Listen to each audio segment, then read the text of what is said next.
Okay, today is our 10th class for meditation.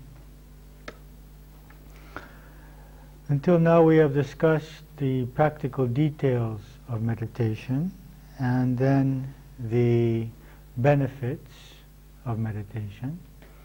Then we discussed the role of energy and thus of food and various other aspects of energy in meditation. And then we discussed the first two steps of the eightfold path of yoga, which is called Raja Yoga, the yamas and the niyamas. And so we discussed that in order for someone to be successful in meditation, but also successful in creating an inner peace and in coming into contact with our higher self, but also in creating harmony and health, that we need to observe non-violence. And of course non-violence is not only towards others, but also towards ourselves. We should not be partaking in any self-destructive ways of thinking or eating or functioning in our lives. So it's not violence towards others and not violence towards ourselves. Truthfulness, to speak always the truth. Non-theft, that is to take only what is ours, not to take anything which does not belong to us. Non-envy, that is not to be jealous or envious of anything that we don't have. That could be characteristics or it could be objects or even people. We can be jealous of someone's child or someone's spouse. And sexual moderation. These were the five yamas, the five aspects of our being which we need to have under control. And then there were the five niyamas, that is purity of body and mind, of a clean body and a clean mind. Contentment, that is to exercise being content with what we have or becoming able to manifest what we don't have. One of the two. Devotion to God, and we mentioned that in yoga there is no specific form of God, that each person is free to worship in his own religious context, so that this path of Raja Yoga can be used by a Christian, by a Jew, by a Muslim, by a Hindu, by a Buddhist, by anyone. It's a system of techniques. It's not a dogma. It doesn't have any specific form or dogma. Then we mentioned tapas, the self-discipline, that one needs to strengthen one's will by having discipline, and it is being able to control certain needs or desires. And the last that we discussed was self-study, that is studying our personality and studying our true self. Now, the study of the personality is a form of self-observation and self-analysis, whereas the study of the true self begins by reading what spiritual masters say about our true nature, and then also through meditation and various other techniques so that we can experience it. Because it's one thing to hear about something and it's another thing to experience it. So those are just the first two steps of Raja Yoga. All these weeks we've only covered two steps. Today we're going to cover the rest of the steps. Okay? So the third step is called asana. The first step is yama, the second step is niyama, the third step is called asana, which means posture or position, and it refers to the specific yoga postures which when we take them they focus on strengthening the nervous system and the endocrine system and releasing the energy body from any kind of obstacles in the flow of bioenergy. Now here in the West, most people when they're introduced to yoga, they are not introduced simply to these asanas, but into preparatory exercises, movements, which when we do them allows the body to become more flexible, freer from tensions, so that we can eventually stay in these postures. According to Patanjali, the person who has written down this eightfold path, it's about 500 years before Christ. This book was written, the Sutras of Patanjali, 300 to 500 years before Christ. There are two characteristics of asana. The first is that it's effortless. This is the big difference between yoga asanas and gymnastics. One should never exert oneself. There should be no heavy breathing and no feeling of pulling or tugging in yoga asana. And secondly, they should be motionless.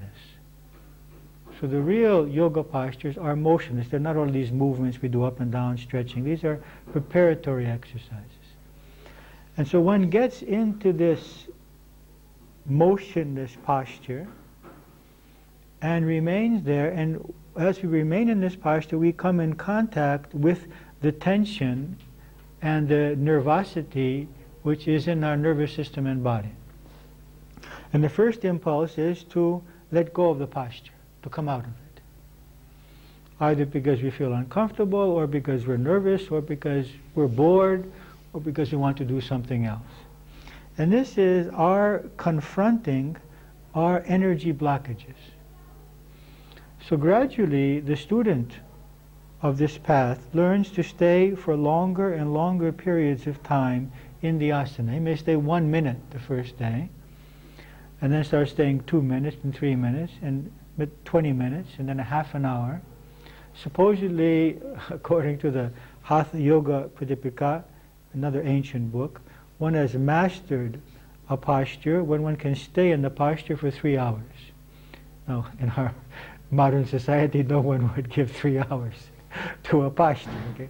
As you can see, this is already a form of meditation. Also, if we stayed in a posture for 3 hours, we probably couldn't get out of it. So they'd have to come along and pry us out of it with some kind of instrument.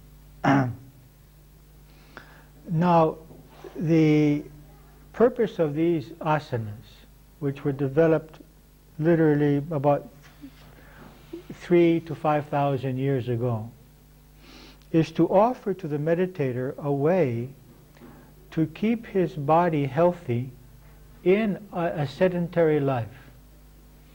So once again, this technique becomes very useful because we live sedentary lives. You see, the meditators of those days did not work. They just lived on whatever was given to them. They lived in caves, and so they had no exercise. They didn't go anywhere. They didn't even work in the fields. And so they had to have a way to keep a healthy and vital body without much effort. So they discovered these techniques which work directly on the nervous system and on the endocrine system, so as to create harmony in the rest of the systems without the person having to exert himself or have much activity in life. Now that we've come full circle, and although we are totally busy, we have just about zero physical activity, these yoga techniques once again become very valuable for anyone that wants to create a healthy body and mind. Secondly, it's a way of strengthening the nervous system so that we are able to handle negativity in a much easier way. The nervous system is strengthened through these asanas, balance is created, so that when we are confronted with negativity, we are not affected by it. Thirdly, we are creating a relationship between the mind and the body. And we are beginning to be able to control the body. The body ceases to be an obstacle. Oh, the body is cold. Oh, the body is hot. Oh, the body is tired. Oh, the body is nervous. All these begin to disappear through the yoga asanas. And we become less affected by cold, less affected by heat, less affected by being tired or being nervous. That is, we gradually become the masters of our bodies. Otherwise, it's like having a screwdriver that won't listen to you, or having a flute which wants to play its own melodies and says, well, I can't play now. It's not useful. You see? So the body needs to be an instrument. It doesn't need to be something that's going to tell us whether we can work or not. We're going to tell the body whether we can work or not. We're going to tell the body it's time to relax. The body is not going to tell us, oh, I can't relax. Understand? So we want gradually by the employment of these asanas, we gradually become the masters of our bodies.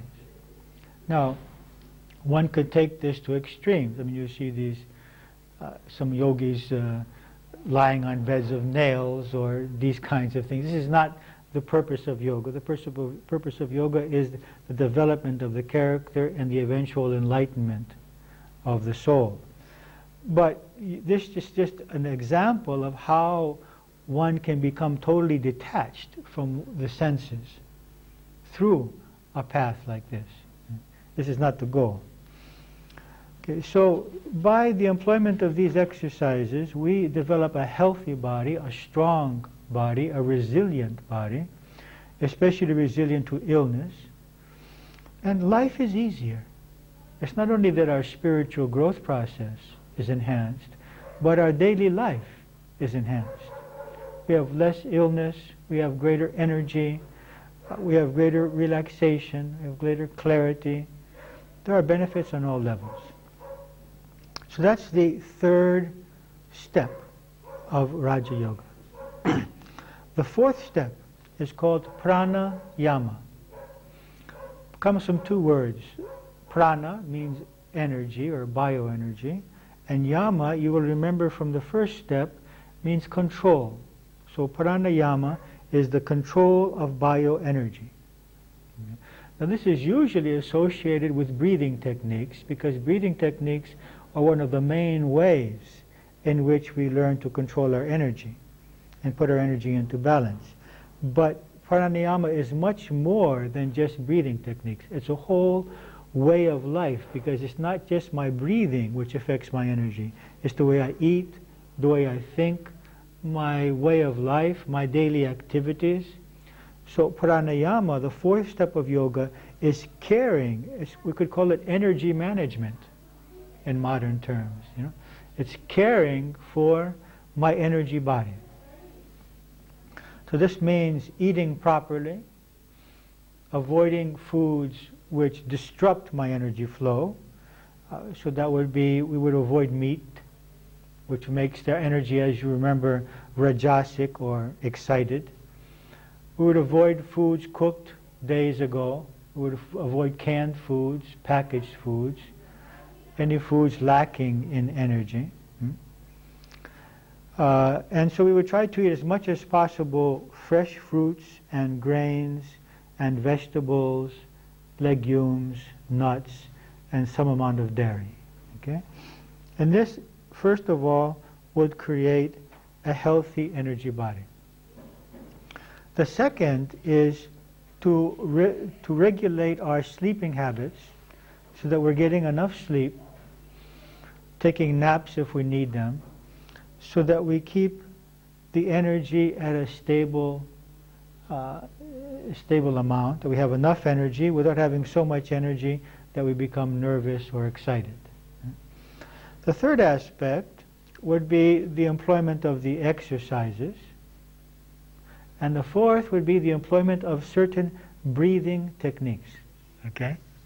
Now, one of the most important breathing techniques for the regulation of the energy flow is the alternate breathing that we have already learned and are employing before our meditation.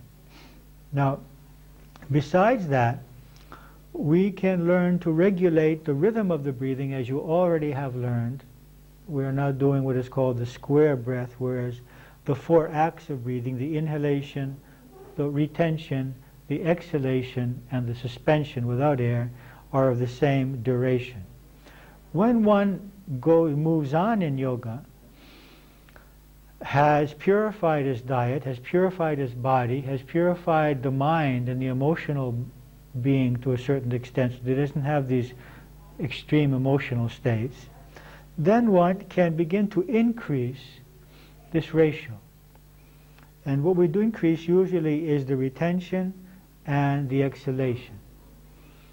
So a typically classic rhythm would be 1, 4, 2, 1, which means if I inhale for counting for 4, I'll hold for 16, I'll exhale counting to 8, and I will hold the suspension counting to 4, you see. This is not suggested to anyone who doesn't have a teacher and who has not purified themselves, first of all, with a pure diet and done a number of years of yoga asana.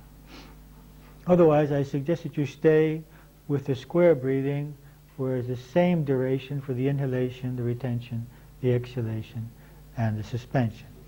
But when one begins to practice this alternate breathing in harmony with the counting, and also includes the awareness of the chakras, of the centers, as we have already learned, of inhaling into the solar plexus, holding in the heart center, letting it move up through the neck or the throat on the exhalation, and then focusing on the suspension in the forehead.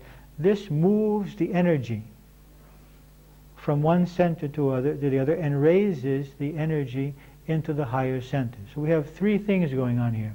We have the alternating of the nostrils, we have the regulation of the breathing, and we have the concentration on the energy centers. So the pranayama, or the control of the bioenergy, or the management of the bioenergy, is very basic to meditation, because the mind and our thoughts are very much affected by our energy level. And so when we have a high and peaceful energy flow, we have positive thoughts.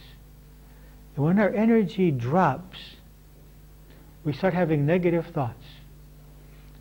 And so when we're trying to meditate and we have low energy, we're going to go into these astral states. We're going to go into these states of like dreaming, of these various thoughts with no meaning, with no reason. You know, it's like dreaming.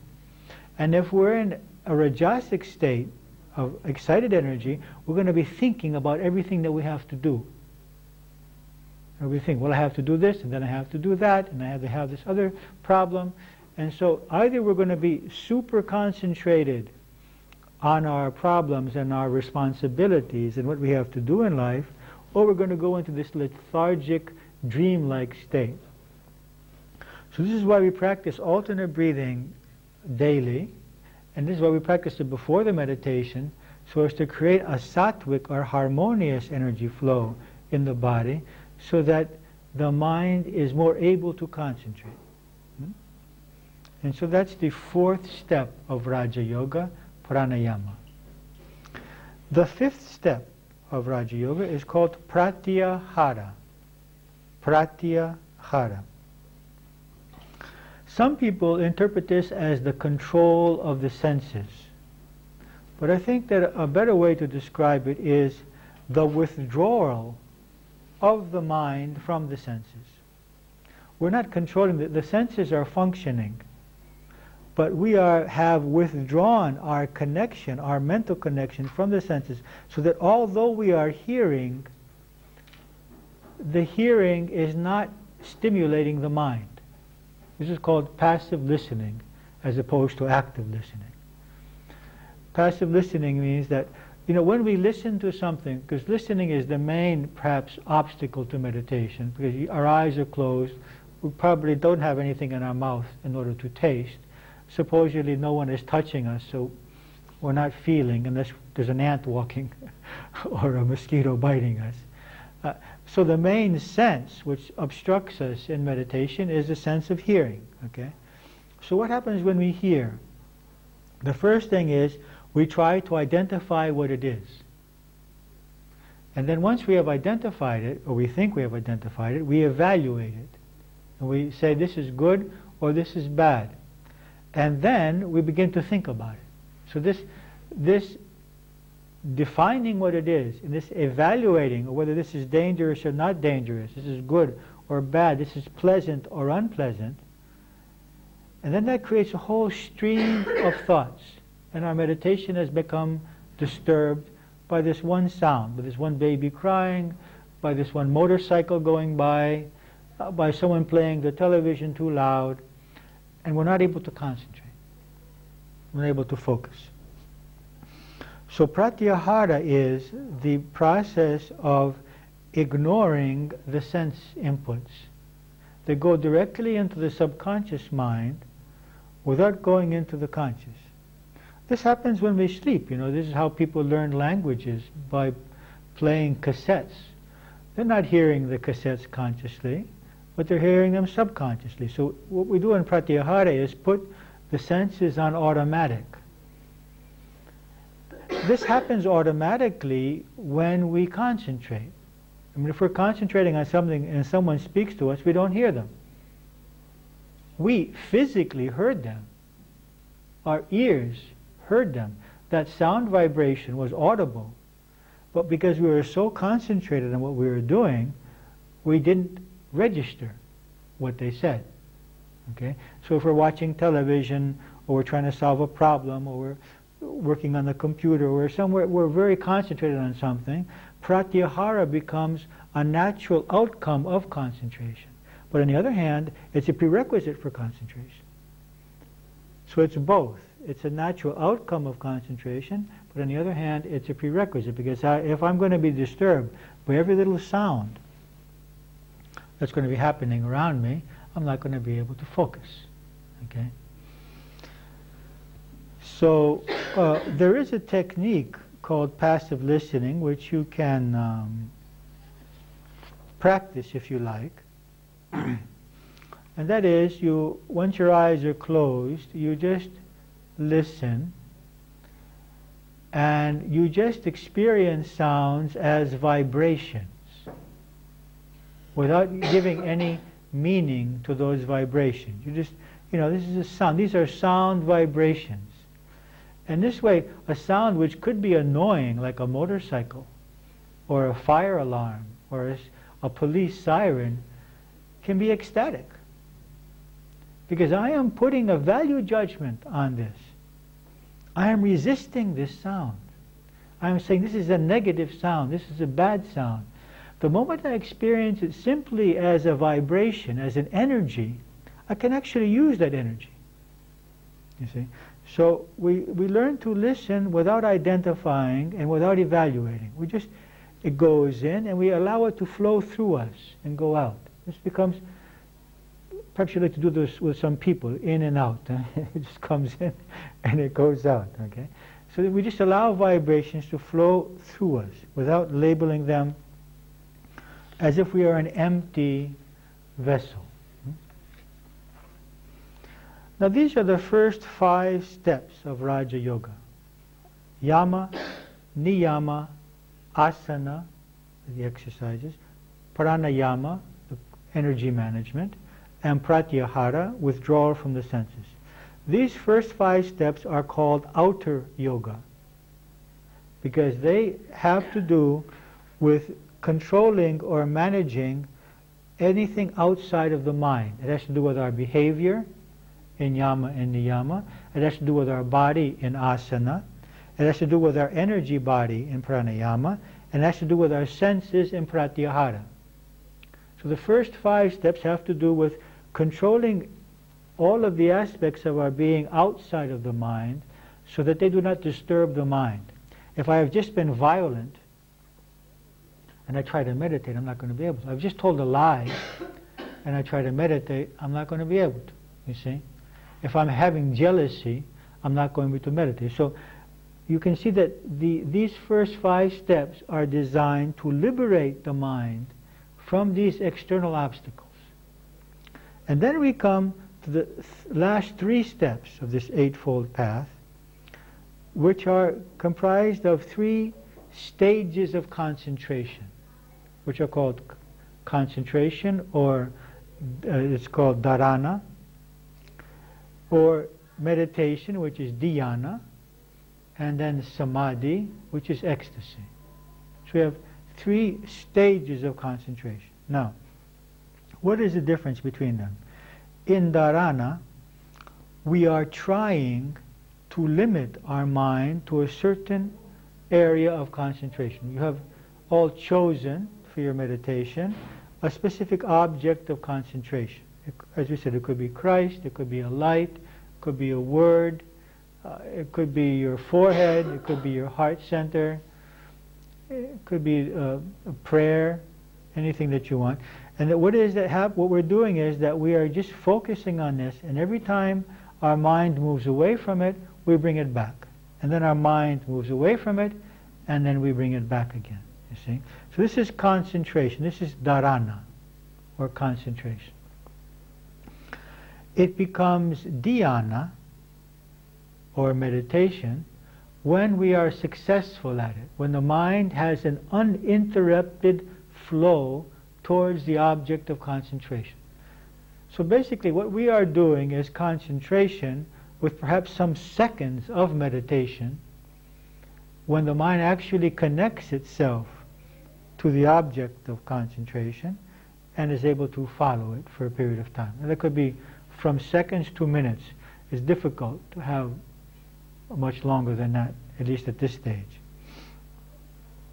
Now, in focusing on the object of concentration, it's possible that the object may transmute itself. We have already talked about this, you know, that by focusing on the word Christ or Christ's image, that might be transmuted into a light or into an energy or into a feeling. This does not mean that the object of concentration has changed. It means that it has transmuted. It's like if I'm focusing on ice and my focusing creates heat and it changes to water and then it changes to steam, it might think that I'm focusing on something else, but I'm not. I'm focusing on H2O as ice, as water, and as steam. So Christ, I can focus on Christ as an image, as an energy, as a light, as a consciousness, you see. That's different from changing from Christ to focusing on a rose, or on a beautiful scene in nature, or on something else. So this transmutation should be a natural process. The last stage, the stage of samadhi, there's an interesting experience, and the experience is this, that you see, in our lives we experience duality, and in duality there are always three entities. The first entity is the object, the second is the subject who is acting on the object, and the third is the act itself. So at this point there is a speaker, there are the listeners, and that there is the process of speaking. So there are three, if you like, three entities at this, three aspects. So in meditation there is the meditator, there is the object of meditation, and there is the effort of meditation, the act of meditation, the act of concentrating. What happens in samadhi is that by being so focused on the object of concentration, the observer and the act of observing disappear, and what remains is only the object of concentration, so that the meditator loses his sense of separateness, loses his sense of being separate from what he is observing. So if he's focusing on love, he becomes love. If he's focusing on Christ, he becomes Christ. If he's focusing on light, he becomes light. He ceases to be something separate from what he is focusing on. And this is ecstasy, because the opposite of ecstasy is separateness. All of our pain, all of our emptiness comes from our feeling separate. And this is why I want so much to unite with somebody. And we try to do it sexually or physically or emotionally, but these are temporary moments of becoming one with someone. What we're really seeking is to become spiritually one. It is to stop feeling that there is any separation between me and the other person. And this is also called a peak experience, according to Abraham Maslow, professor of psychology at Harvard University for many years, who studied self-actualized people. And he noticed that these people had frequent peak experiences in which they lost their sense of separateness and experienced oneness with nature, with the forest, with the trees, with the sea, with excuse me, with whatever there was around them, with the people. This must be coming out well on the cassettes. So you can see in the papers that you have there, I have to get this one here.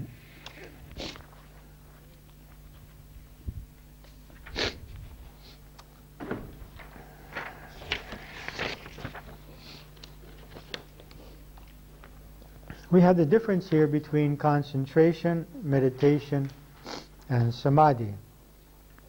In concentration, let's say that we are trying to concentrate on A. So we bring in A, then comes into our mind B and C. We realize that we are not focused on A, we bring it back. And then another thought comes into our mind, thought D, E, and F, and then we realize again that we have lost our concentration. We bring back A again. We manage to keep it for 2 seconds, and then it goes off again, you see? Whereas in meditation, you can see that we have an uninterrupted focus or concentration on A continuously. In samadhi, we introduce here some special A's which have a circle around them, which means that at these moments, that sense of duality disappears. And we cease to even experience the effort of concentration. There is no concentration because there is no separateness anymore. We are lost in what we are doing.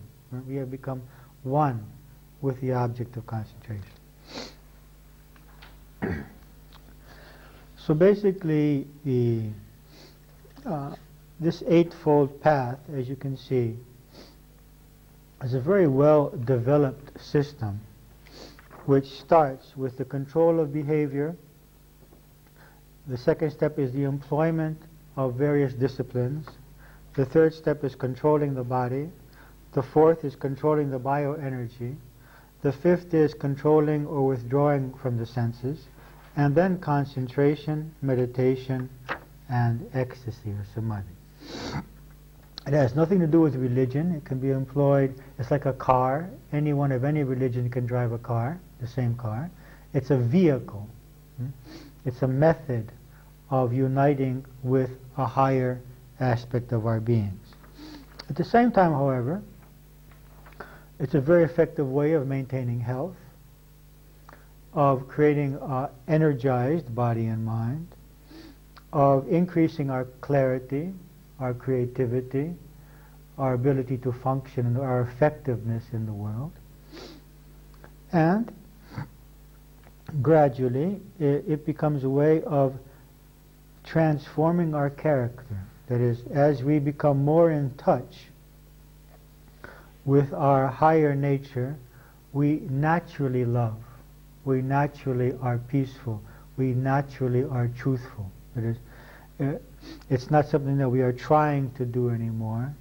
By having a higher level of energy and by daily coming in contact with that higher part of ourselves, our personality is gradually changed. Now you will remember, in closing also, that this is one of the 4 major paths of yoga. There are 3 others which can be employed simultaneously or separately. One is called Bhakti Yoga, which is the yoga of devotion, in which one follows a path of devotion, worship, love for a divine being. But we have to remember that when we love a divine being, that means we have to love everyone, because when we love a divine being, that being says, if you love me, you will love everyone because I am in everyone. Whereas if we love a personal being, they say, you will love only me because I will be jealous if you love anyone else, you see. There's a difference between loving a divine being or having personal love for somebody. The second yoga, the third yoga we could say, is karma yoga, which has to do with action, and it's the yoga of evolving by serving others, by acting without having any desire for the fruits of our actions. So we don't care, we're interested only in helping other people, and we don't have an attachment to the results. And then there is Jnana Yoga, or the yoga of wisdom, which we could say was the yoga of Socrates, in which by mentally seeking the truth, always seeking for what is true and what is not true, we come into awareness of our higher self. So all of these four methods are designed to put us in touch with our higher selves, either through self-control, such as in Raja Yoga or meditation, or through service, or through devotion, or through wisdom.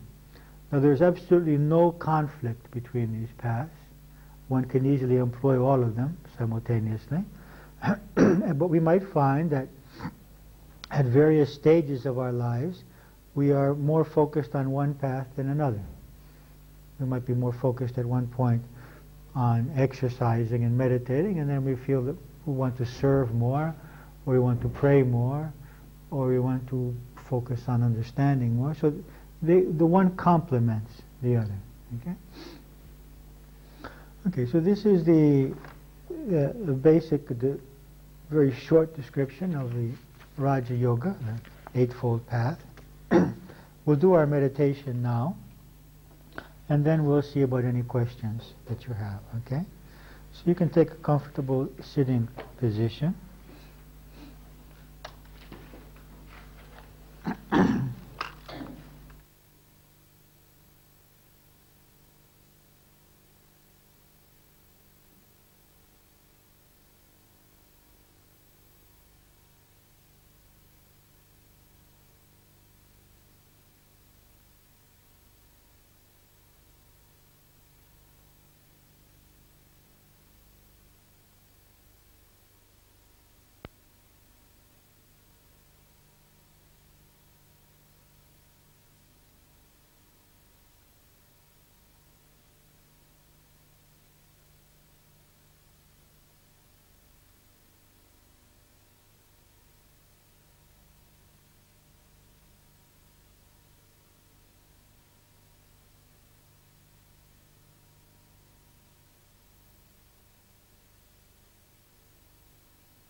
Sit with your body straight,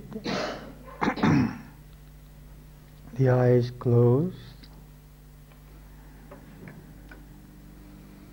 and begin by focusing on your breath, breathing more slowly and more deeply.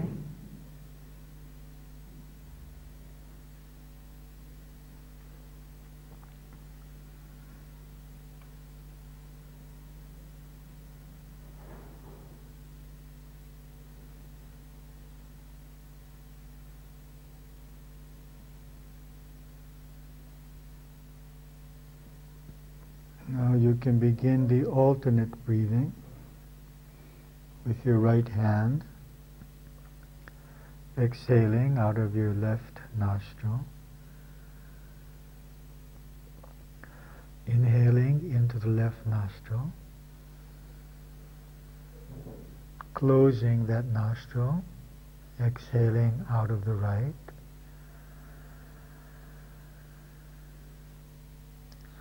inhaling into the right,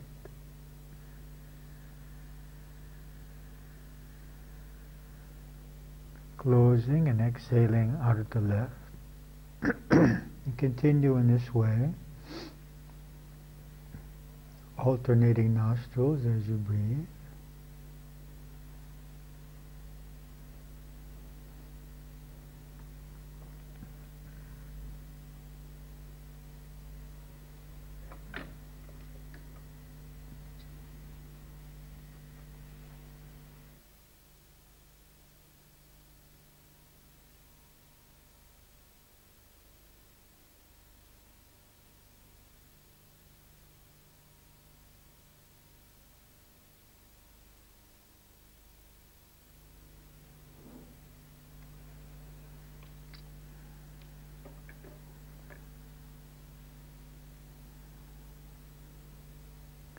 And focus on your breathing,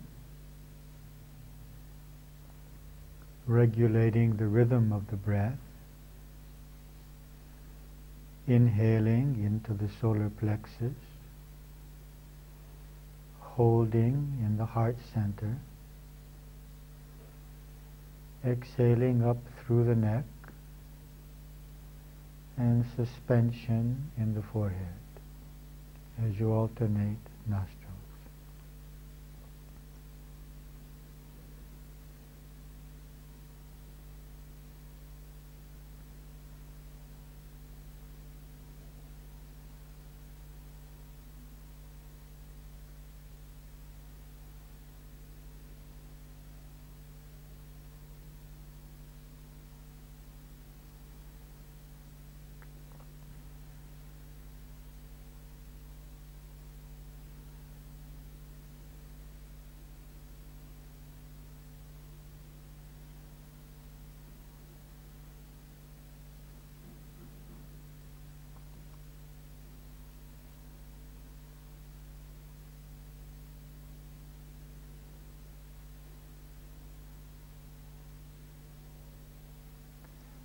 Continue a little longer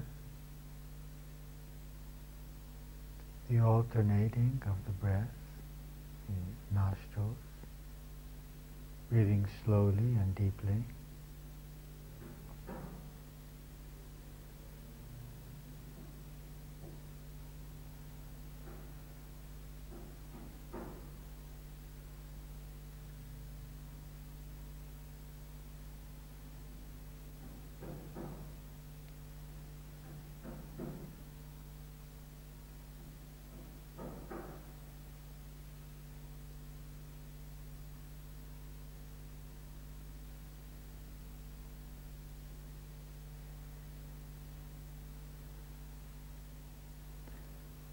Now you can allow your breathing to continue at its own rate, allowing your arms to be relaxed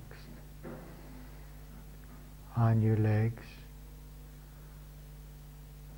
with the palms towards the sky and the thumb connected to the index finger.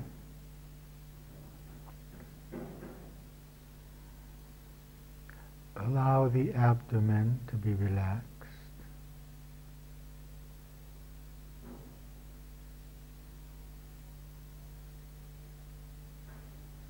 Allow the solar plexus to relax.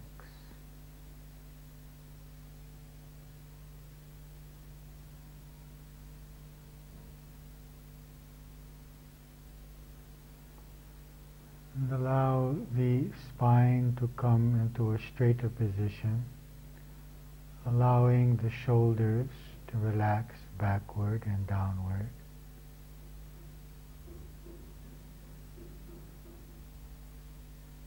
Allowing the arms to be relaxed.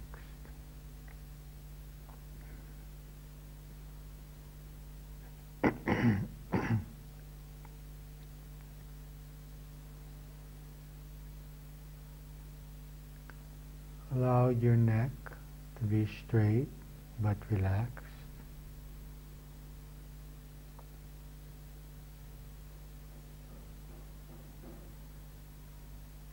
And feel the muscles of your face, allowing the jaw to be relaxed.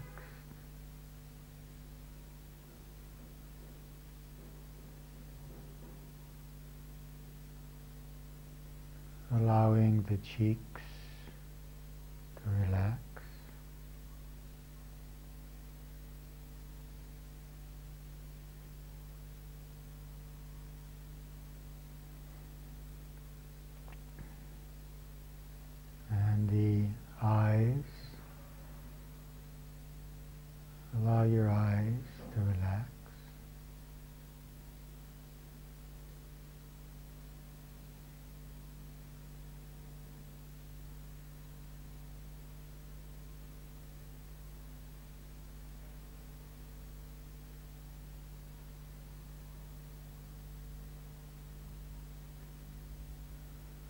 Feel your forehead. Allow the forehead to relax.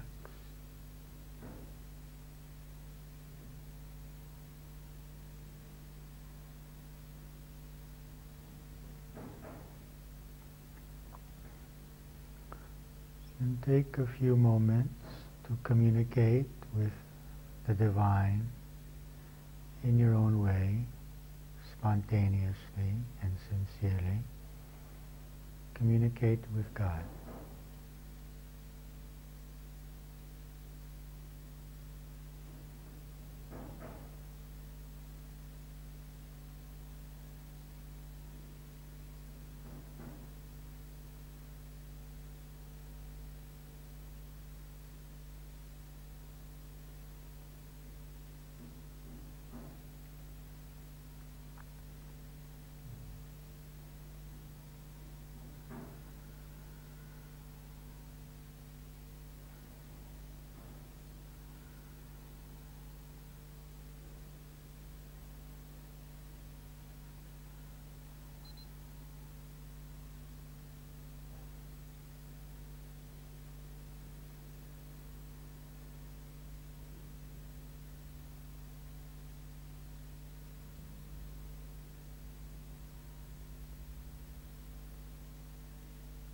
Now,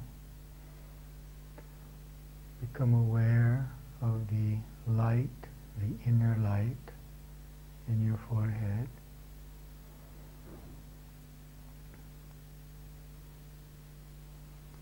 Allow this light to expand and to increase, filling all of your skull.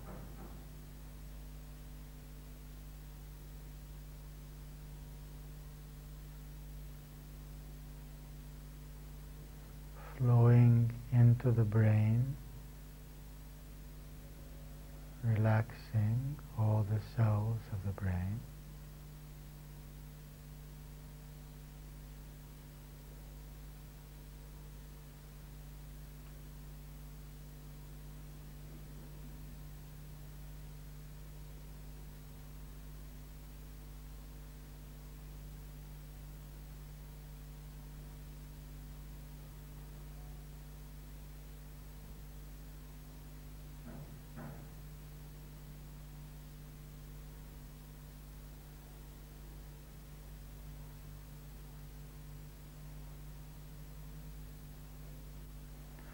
Allow the light to flow into your neck and shoulders, relaxing that area.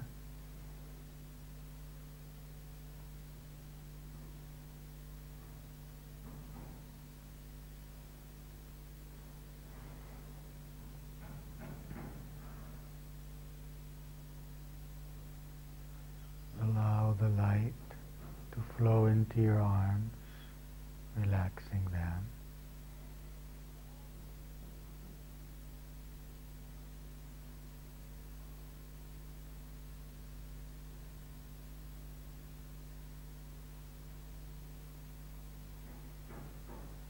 Now feel the light in your chest area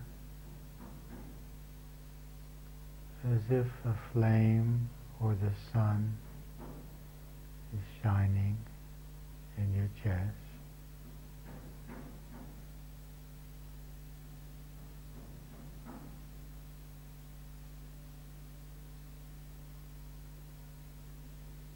And allow the light to flow into all of the chest and into the solar plexus, relaxing that area.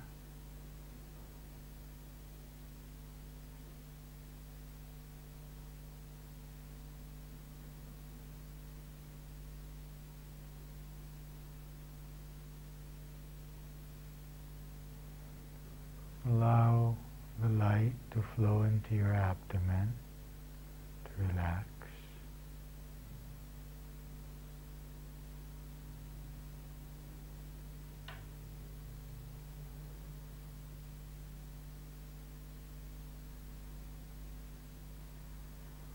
And into your legs, your thighs,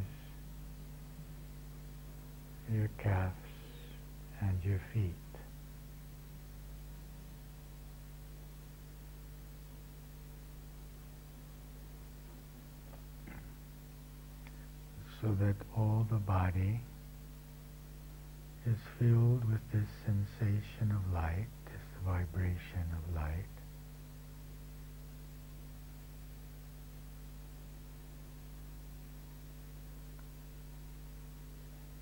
And if there are parts of your body which have not opened yet, let them open now to the light.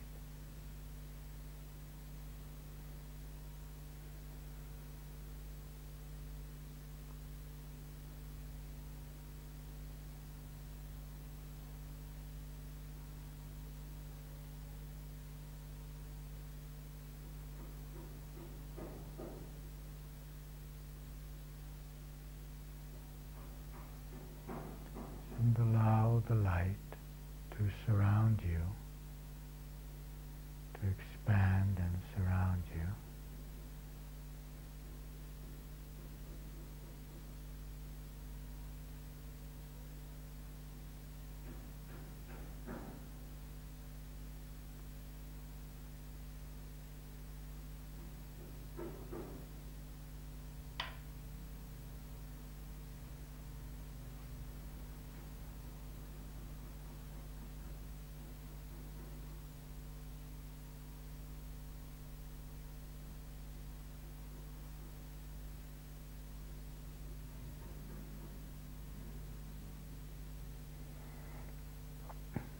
And now you can focus on your chosen object of concentration, bringing the mind back to that over and over, with patience and with love.